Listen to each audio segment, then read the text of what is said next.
کوم اوښکو سره اودس ماتېږي، یعنې یو انسان پیاز کټ کوي یا یو انسان د خوشحالۍ لاسه ژاړي یا یو انسان چې د غم د لاسه ژاړي، آیا په کوم اوښکو سره اودس ماتېږي او زموږ او تاسو لپاره دوباره د اودس کولو حکم دی. ګران کتونکو، کله چې د بدن نه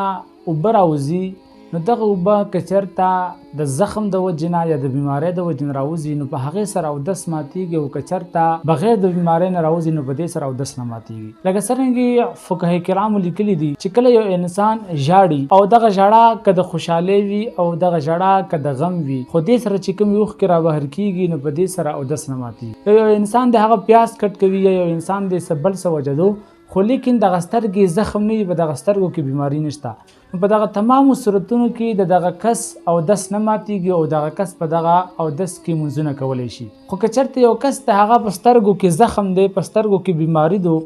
او دغه اوښکې د هغه زخم د وجې نه او د هغه زخم نه راغورځېږي او رابهر کېږي، نو په داسې صورت کې فقهای کرام فرمایي چې دغه اودس ماتېږي او په دغه اودس باندې منځونه نه کېږي.